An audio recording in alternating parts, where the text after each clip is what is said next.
This is the story of a musical past, of the incredible beginnings of entertainment in the gramophone era, of a technology and a community of women performers whose confluence laid the foundations of India's music industry.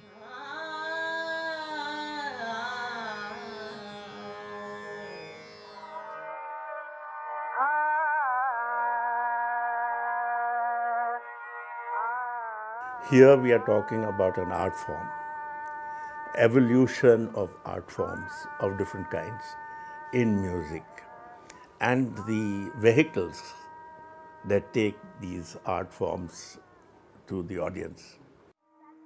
The 1900s were witness to the incredible beginnings of musical entertainment.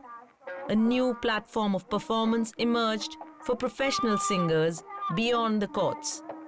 Known as the Baijis, their music now found admiring listeners throughout the country.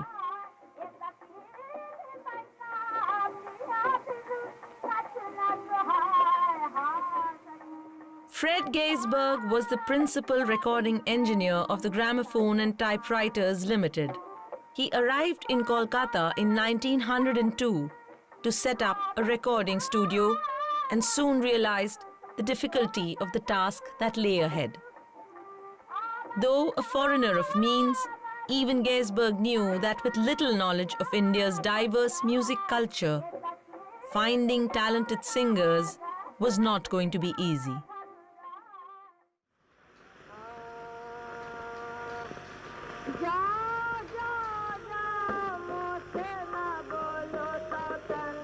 I think she is a very interesting transitional figure, Gohar.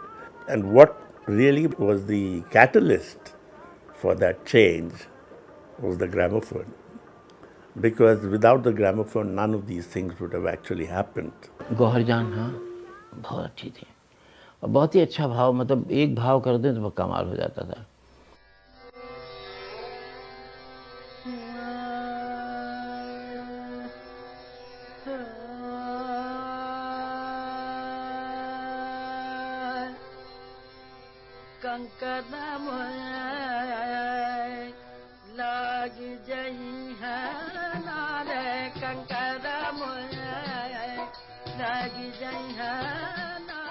The involvement of Baijis in gramophone recording saw the beginning of the music market in India.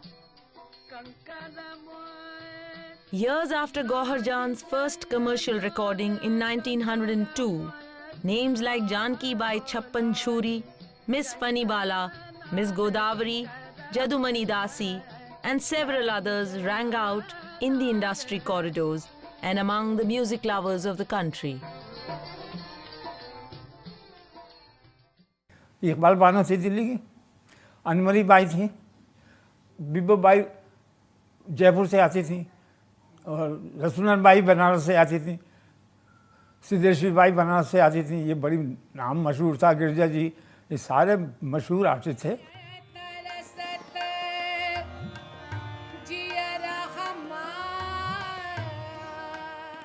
Thumri को छोटे छोटे कई रागों में डाल दिया जाता है. जैसे शाम का खमाज गा रहे हैं तो उसमें मैं भैरवी भी लगा दी, मैं उसमें परज भी लगा सकती हूँ, मैं उसमें भैरव भी लगा सकती हूँ. तो कई रागों का मिश्रण हो जाता है, इसलिए मिश्र हो गया, मिश्रित हो गया.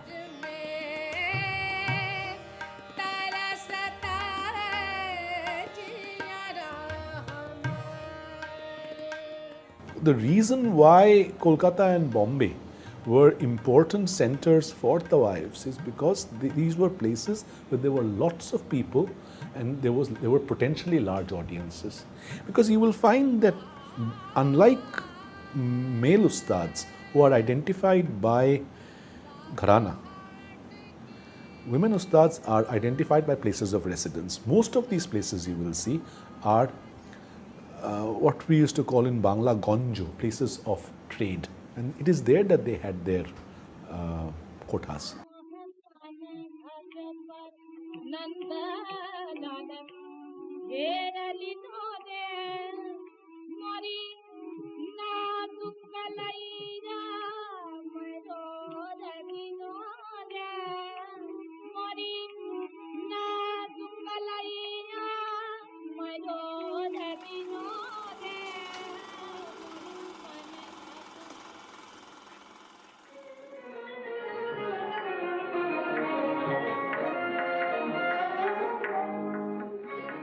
A journey of rediscovery that traces the lineage of their contribution to the Hindustani classical music, from the magnificent dancing halls and the splendor of mehfils into the magical world of films.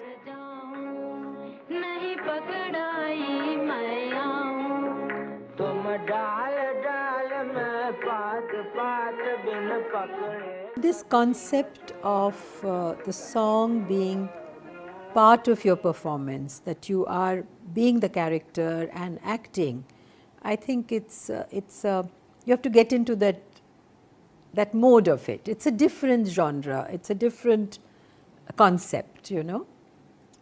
It's not like realistic as such, you know. You don't break into a song when you're talking to somebody, but you just have to accept it. It's again a part of storytelling, you know. It's part of Hindi films. That's how Hindi films are made.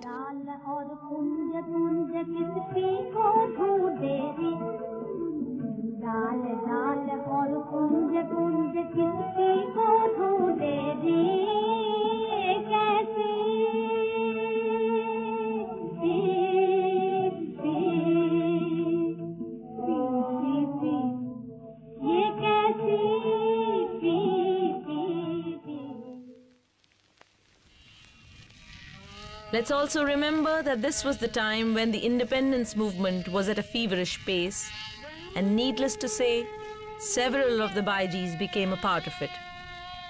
Financial contributions to political parties, singing and writing songs of freedom, wearing and spinning khadi in the spirit of Swadeshi, much was also being done by the Baijis for the nationalist movement and the ongoing social reforms.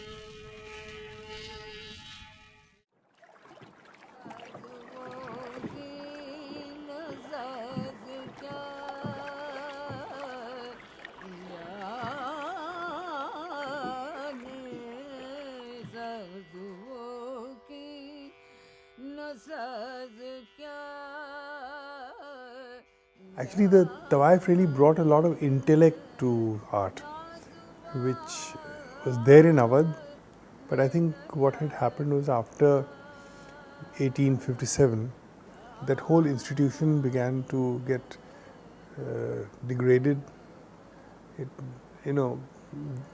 Victorian values set in, and I think the kind of patronage they used to get to become artists, that was lost.